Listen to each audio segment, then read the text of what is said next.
मेरे पास आए थे तो उन्होंने हमारे संस्थान में कुछ कार्यक्रम करने के लिए रिक्वेस्ट करा था। तो मैंने उनसे पूछा क्या करना है, तो उन्होंने कहा कि आपको जो है बुद्धिज़्म पर कुछ बोलना है।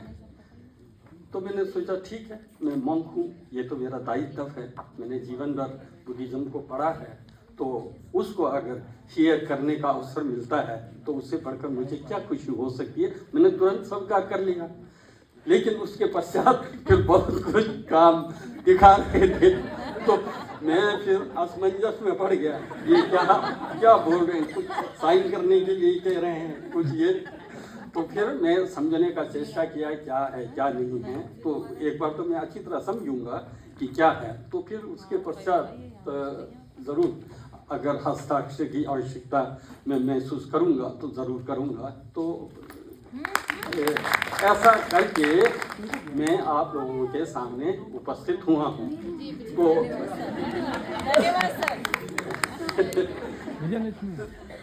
तो आपने कहा कि विश्व शांति के लिए बौद्ध धर्म की क्या प्रासंगिकता है, तो इस पर मैं अपना विचार आप लोगों के साथ शेयर करने चाहूँगा। साथ ही साथ मुझे बहुत अच्छा लगा आप लोगों ने, आप जो है बेसिक एजुकेशन में संलग्न हैं, आप लोगों ने जो जो इनोवेशन प्रारंभ किया निश्चित रूप से वो बहुत ही बहुमूल्य था। जब मैं आप लोगों का सुन रहा था तो ऐसा लग रहा था कि नहीं, जो मेरे मन मस्तिष्क में प्राइमरी स्कूल या मिडिल स्कूल के बारे में जो मेरा सोच था वो जो है गलत होता हुआ जैसा दिखा। इस प्रकार आप लोग समर्पित भाव से अपनी तरफ से जो प्रयास हो सकता है वो सब कर रहे हैं, तो इसका अर्थ है निश्चित रूप से तो प्राइमरी स्कूल बेसिक स्कूल का भविष्य जो है ब्राइट है, ऐसा लगने लगा। तो मैं विश्व शांति के लिए बुद्धिज़्म की प्रासंगिकता से पहले, क्योंकि आप सब अध्यापक गण हैं, तो मैं शिक्षा पर भी 5 या 7 मिनट में बोलने चाहूँगा। तो शिक्षा एक प्रकार से समाज और शिक्षा का जो है एक प्रकार से अभिन्न संबंध है, अपरिहार्य संबंध है। जिस घर में, जिस समाज में, जिस राष्ट्र में शिक्षा सबसे श्रेष्ठ होता है तो वहाँ का घर, समाज, राष्ट्र जो है ब्राइट होता है, उन्नति के शिखर पर होता है। इसको आप अनुभव कर सकते हैं अपने गाँव से भी। ये सब आपको छोटे छोटे बच्चों से भी कहना चाहिए। एजुकेशन का महत्व, शिक्षा का महत्व। एक शिक्षित परिवार कैसा सुखी परिवार है, एक शिक्षित अधिकारी कैसा सुख में जीवन जी रहा है, एक शिक्षावान व्यक्ति का समाज में किस प्रकार सम्मान है, आदर है, इस चीज़ को बच्चों के अंदर डालना चाहिए। यदि बच्चा ये समझे कि शिक्षा का महत्व क्या है तो अनायास वो प्रयास करेगा। अभी जो है बच्चे नहीं जानते हैं शिक्षा का महत्व क्या है, इस चीज़ को नहीं जानते, इसलिए बहुत ज़रूरी है कि सबसे पहले जो है शिक्षा का महत्व को आप लोग समझें।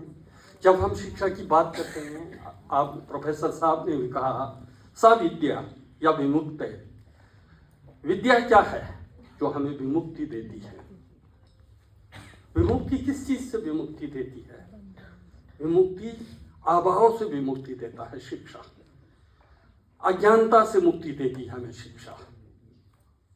इसलिए हमको ये जानना ज़रूरी होता है कि व्यक्ति का व्यक्तित्व क्या है, पर्सनैलिटी क्या है। व्यक्ति मात्र भौतिक पुंज मात्र नहीं है, बायोलॉजिकल स्टफ नहीं है, अपितु चित्त भी है, मन भी है, कॉन्शियसनेस भी है। व्यक्ति जब कहते हैं जड़ और चेतन दो का समन्वय रूप है, भौतिक शरीर और चित्त या चेतना का समन्वय रूप है। इसलिए जब हम सुख की बात करते हैं, जब हम दुख की बात करते हैं, वहाँ पर भी 2 प्रकार का, शारीरिक सुख, शारीरिक दुख, मानसिक सुख और मानसिक दुख होती है, 2 प्रकार की होती है। तो शारीरिक दुख क्या है? रोटी, कपड़ा, मकान का अभाव जो है शारीरिक दुख का कारण है। शिक्षा हमें रोटी, कपड़ा, मकान के अभाव से भी मुक्ति दिलाती है। शिक्षा के अभाव में हम शारीरिक सुख का अनुभव नहीं कर सकते हैं। रोटी, कपड़ा, मकान के बिना हमारा जीवन क्या होगा। इसलिए शिक्षा हमें अपने शारीरिक अभाव से भी मुक्ति दिलाती है। इस चीज को जो है बच्चों को जो है समझाना चाहिए। जब व्यक्ति शारीरिक दुख से मुक्त है, क्या व्यक्ति शांत है, क्या व्यक्ति सुखी है, इस चीज को जो है आपको जो विचार करना है, मंथन करना है, चिंतन करना है। जब इस चीज को आप देखते हैं, यहाँ पर आप लोग जितने बैठे हैं 70-75 लोग जो यहाँ हैं, शारीरिक रूप से आप सब फिट हैं, किसी प्रकार का आपकी समस्या नहीं है। यदि आपके पास शारीरिक समस्या होती तो या तो आप अपने बिस्तर पर होते या कहीं क्लिनिक हॉस्पिटल में होते। यहाँ हैं, इसका अर्थ क्या है? शारीरिक रूप से जो है आप परफेक्ट हैं। लेकिन क्या आप सुखी हैं? क्या आप अपने जीवन से संतुष्ट हैं? यदि आप अपने जीवन से सुखी या संतुष्ट होते, शायद यहाँ नहीं आते इस ठंड में। आपकी महत्वाकांक्षाएं हैं, इच्छा है, फुलफिल करना है, सोच है, चाह है। आप अपने अवस्था से अभी संतुष्ट नहीं हैं, तो वो क्या है? वो मानसिक है, वो चेतसिक है। इस चीज को समझना है। तो जीवन में सुख में जीने के लिए जो है शारीरिक आवश्यकताओं को भी फुलफिल करना है और उसके साथ साथ मानसिक स्थिति को भी समझने की सख्त आवश्यकता है। मानसिक सुख और शांति कहाँ से मिलती है?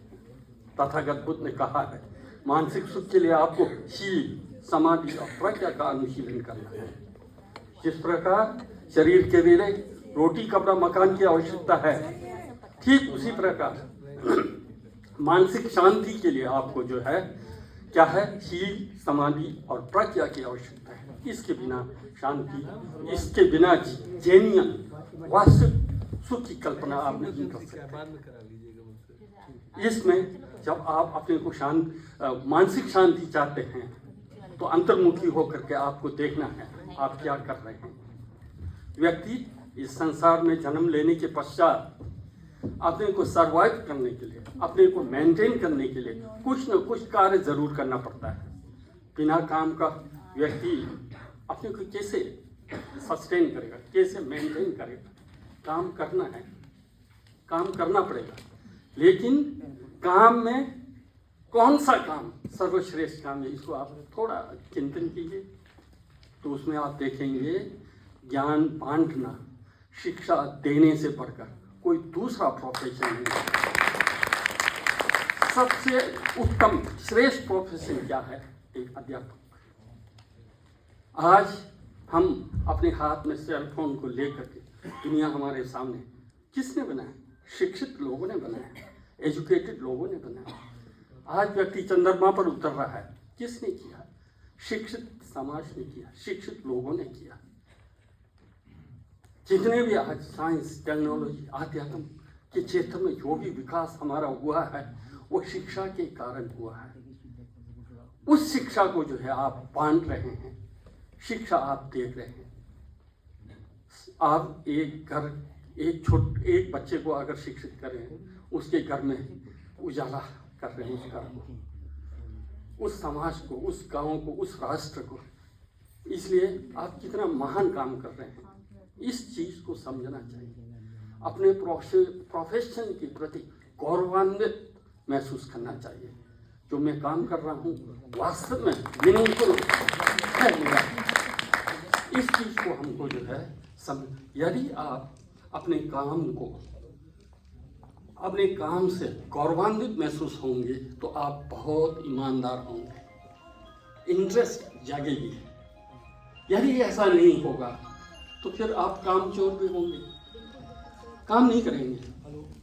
इस संदर्भ में मैं एक अध्यापक होने के नाते, इससे पहले किसी मैडम ने भी कहा था कि अपने काम के प्रति ईमानदार होना चाहिए। मैं यही कहता हूँ, यहाँ पर हम लोग समर वेकेशन के बाद वापस एक बार मिलते हैं अध्यापकों के साथ। जब मैं मिलता हूँ तो अध्यापकों से, प्रोफेसरों से यही कहता हूँ, जिस प्रकार आप अपने बच्चे के शिक्षा दीक्षा के लिए चिंतित होते हैं, मेरे बच्चे को कौन सा स्कूल अच्छा होगा, कौन सा कॉलेज अच्छी होगी करके आप परेशान होते हैं, चिंतित होते हैं, उस पर आप जो है चिंतन मनन करते हैं, बहुत प्रयास करते हैं। उसी प्रकार जो बच्चा आपके क्लासरूम में है, यदि उनके प्रति आप चिंतित नहीं हैं, उनको अपने बच्चों की तरह यदि आप नहीं सोचते हैं, तो आप अपने कार्य से जस्टिस नहीं कर रहे, न्याय नहीं कर रहे हैं। इसलिए कभी भी आपका बच्चा आपके काम का नहीं होगा, क्योंकि आप जिस काम से जो सैलरी लेकर के आप अपने परिवार का भरण पोषण कर रहे हैं, अपने बच्चे का शिक्षा दीक्षा का व्यवस्था कर रहे हैं, तो वो जस्टिस कैसे होगा? क्योंकि प्रोफेसर हम लोग तो बहुत बड़े बड़े सैलरी लेते हैं, है ना, बेसिक टीचरों की तरह नहीं है। अगर ऐसा करते हैं तो मैंने कहा कि आपका संतान कभी भी सफल नहीं होगा। ईमानदारी से करिएगा, ईमानदारी से करिएगा। यदि आप उसमें इंटरेस्ट लेते हैं, क्लासरूम के बच्चों को अपने बच्चों की तरह समझते हैं, तो अभी कभी भी आप कामचोर नहीं होंगे। इंटरेस्ट लेकर के, सीरियस होकर के, तैयारी करके आप क्लास में आएंगे और बच्चों को पढ़ाएंगे और बच्चों के दुख और दर्द को आप समझेंगे। वैसे मैं कहता हूँ, बच्चों को हम छात्र के रूप में जानते हैं ना, हम लोग कहते हैं ना छात्र। छात्र का अर्थ क्या है?